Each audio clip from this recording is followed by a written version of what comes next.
enquanto for permitir comprar coisa que você quer ter, já vimos que não é bem o dinheiro que escraviza. O que escraviza é o desejo. E o dinheiro só viabiliza a satisfação desse tirano. Paradoxalmente, o indivíduo que não tem recursos, ele deseja, mas não satisfaz o seu tirano, né? Que bela introdução, hein, Cláudio? Que bela introdução. E aí eu fico ouvindo tudo que você falou e começo a colapsar com várias caixinhas que eu tenho dentro da minha cabeça, né?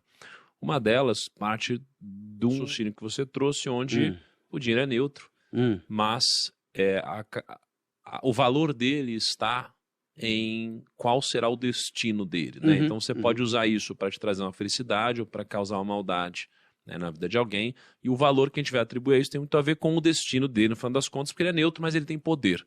E aí, né, como eu comecei a pergunta dizendo o dinheiro é uma coisa ruim, eu faço essa pergunta porque muitas pessoas olham para o dinheiro como uma coisa ruim, não é? Só que também tem muitas pessoas que olham para o dinheiro como uma coisa boa, leve e libertadora, não é?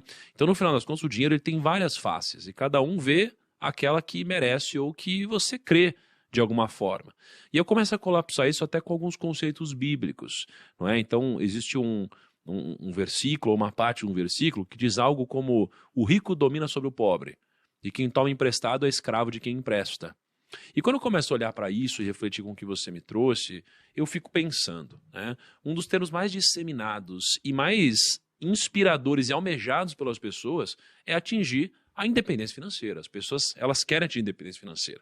O que você quer? Eu quero ser independente financeiramente. E a minha reflexão é que não é possível você ser independente financeiramente, porque você, ao ser independente financeiramente, significa que você não depende do dinheiro. Eu acho que para a nossa sociedade, com exceção de caso você morasse numa floresta, não é? Você provavelmente se manteria dependente do dinheiro, especialmente se você tivesse muito. Porque você poderia ter um padrão de vida onde você precisaria cada vez mais de dinheiro para manter esse padrão. Então você começa a ter uma casa, algumas casas, muitos colaboradores, muitos funcionários, gerentes de banco, arquitetos, médicos, etc. E você precisa de recursos. Então você nunca fica independente financeiramente na lógica de sociedade que a gente vive. Então a gente entende que se a gente não fica independente, a gente fica livre financeiramente. Só que ouvindo muito das suas reflexões, uma vez você trouxe uma reflexão de Kant, onde a liberdade não é você fazer o que você quiser, né? E as pessoas, elas buscam ter muito dinheiro para que elas possam fazer o que elas quiserem. As pessoas vivem numa sociedade de direito, onde elas acham que têm direito a tudo, e se elas tivessem dinheiro suficiente, elas poderiam fazer o que elas quisessem. E aí você me trouxe o conceito onde a liberdade não é isso, a liberdade seria exatamente o oposto. Seria você fazer o que você não quer, porque se você fizer o que você quer, você é um escravo dos seus próprios desejos, logo você não é livre, você acaba ficando refém das suas próprias necessidades carnais eventualmente. E aí, no meio dessa lógica, eu olho para pessoas muito ricas, e quando eu percebo o Brasil, a gente tem algo como 230 bilionários no Brasil. Eu já conversei no detalhe, ou com um certo grau de intimidade, com pelo menos uns 60, 70 deles. E eu começo a perceber que uma vida com dinheiro é muito melhor do que uma vida sem dinheiro, porém, eu às vezes me questiono, será que uma vida com dinheiro te torna mais livre ou te aprisiona mais? Então a pergunta que eu quero te fazer é: o dinheiro torna as pessoas livres ou as pessoas escravas?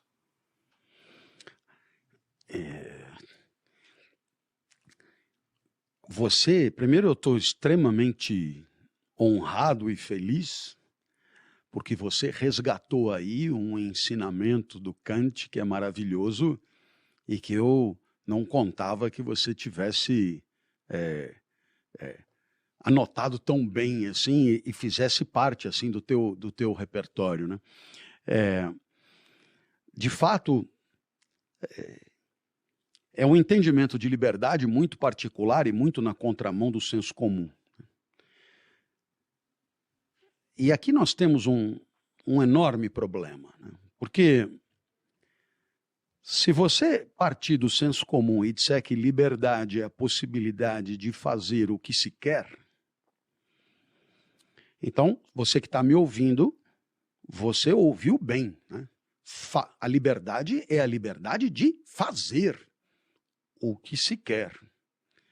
Portanto, o que pode ou não ser livre é o fazer. E o fazer será livre quando alinhado ao que já se quer. Ora, sendo assim, eu preciso primeiro querer e depois fazer o que eu quero. Portanto, a liberdade não incide sobre o querer.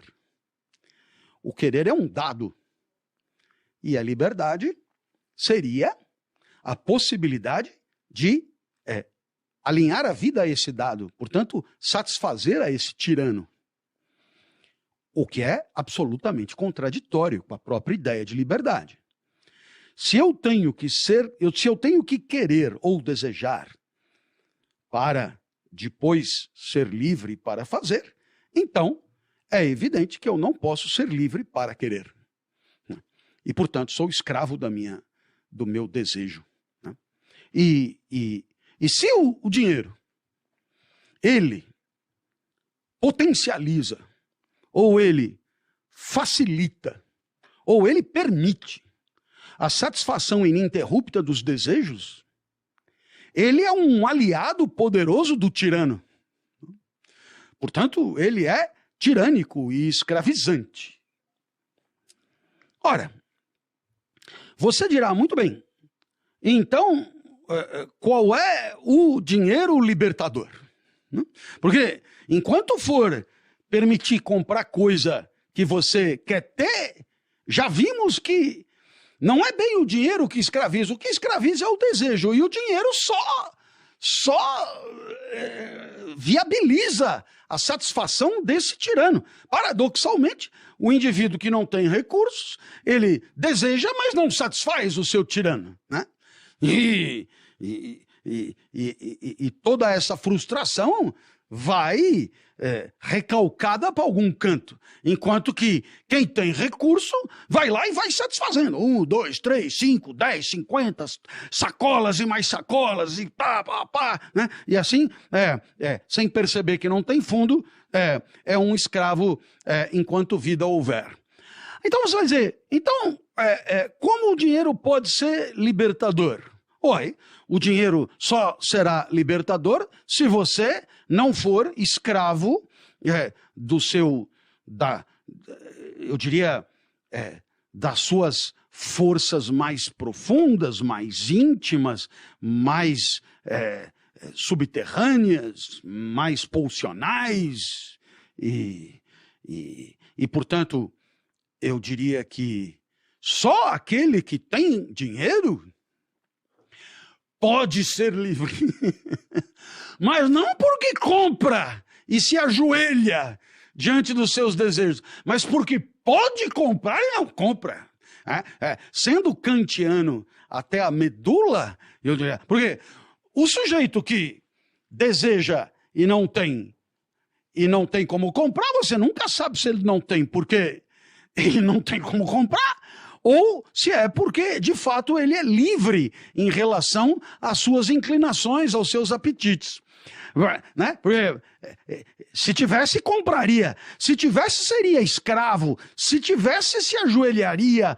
Mas, como não tem, ele engole seco. Né? Engole seco. Agora, já o cidadão que tem recurso, que tem pulsões, e que, como sugere Kant, por uma questão de saber prático, por uma questão, eu diria, de inteligência existencial, né? Esse indivíduo, podendo preencher essa lacuna, esse indivíduo não o faz, esse sim é livre. Então veja, quando que o dinheiro é libertador? Ou, se você preferir, quando que há independência financeira? Há independência financeira não quando eu uso o dinheiro para tampar os meus buracos, mas quando, podendo tampá-los, eu não o uso.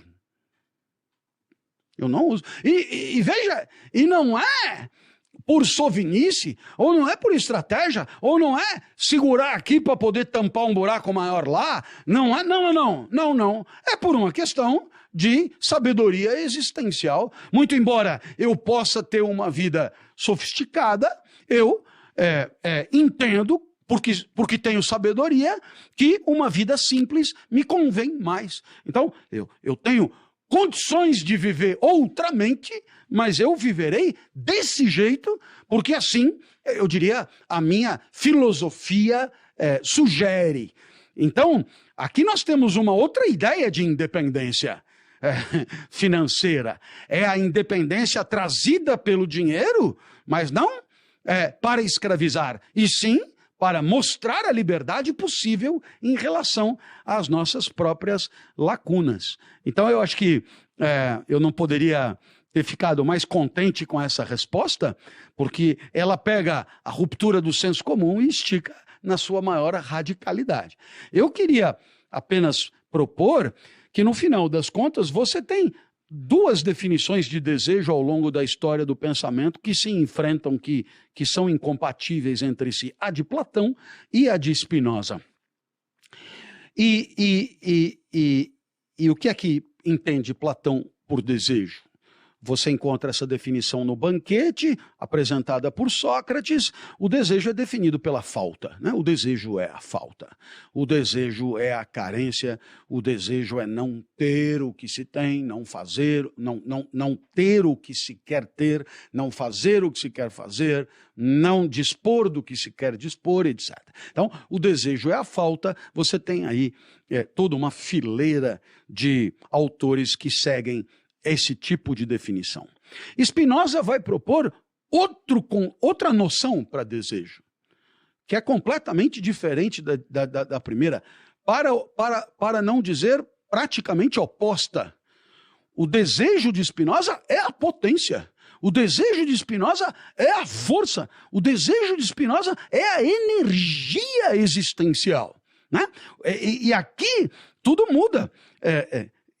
Vamos lá. Estamos diante de uma bonita refeição, né?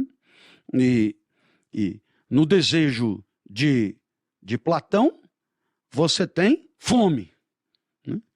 E no desejo, ou seja, você tem falta de comida, impossibilidade de comer. Você tem fome. No desejo de Spinoza, você tem apetite. Ou seja, a possibilidade de regozijar de uma boa refeição, a possibilidade de regozijar de um bom prato, a possibilidade de se deliciar com o real, com o mundo presente. Ora, pois que,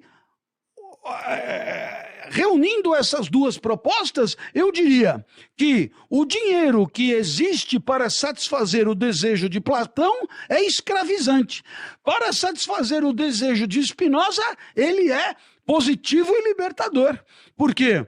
Porque o dinheiro permite a vida boa, permite a intensidade existencial, permite uma concretitude existencial, e não, eu diria, a busca de uma saciedade que não chegará nunca, mas o dinheiro como aportador de condições existenciais de potencialização da vida.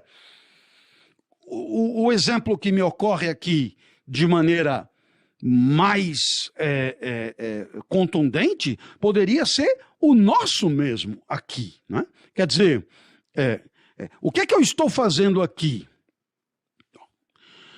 Então, né, alguém dirá, você vai lá conversar com o Tiago, porque toda vez que você vai lá conversar com o Tiago, você tem um bombeamento das suas redes sociais, você ganha seguidores, e ganhando seguidores, ganhará clientes potenciais dos seus cursos, e ganhando clientes potenciais dos seus cursos, você ganhará dinheiro, e ganhando dinheiro, você vai blá, blá, blá, blá, blá. Isso é um jeito de pensar. Esse é um jeito platônico de entender o desejo. E para Spinoza, eu venho aqui falar com o Tiago do mesmo jeito. Só que o desejo aqui é outra coisa. É o tesão de estar aqui, é o regozijo de estar aqui, é o entusiasmo de estar aqui respondendo as tuas perguntas. é o contentamento de poder alinhavar essas ideias e apresentá-las de maneira clara. É outra coisa, concorda comigo? É completamente diferente. Eu não estou aqui porque depois vai ter... Eu estou aqui porque a imediatidade desse momento de vida basta para mim. Então, esse é um desejo potência. Esse é um desejo força. Então, você atende o meu desejo criando condições de potencialização da vida no momento em que a vida se encontra. Então, tal como aquele que come para encher um vazio de estômago, de um lado, e aquele que come pelo regozijo do comer, de outro lado, aqui eu estou comendo pela alegria de produzir discurso e não pelas eventuais consequências que a minha presença aqui possa me aportar. É uma reflexão profunda sobre liberdade, né? Eu já refleti muito sobre isso, sobre de fato o quão mais livre eu sou ou não, pelo fato de ter mais recursos ou não.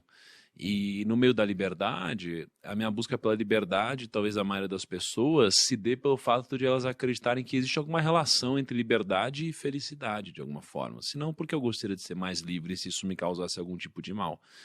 E aí quando eu começo a refletir sobre felicidade, primeiro eu começo a entrar num grau complexo de definição sobre o que de fato é felicidade, não é? Agora, quando eu busco evidências científicas, a gente encontra que o dinheiro traz felicidade, só que até algum certo nível.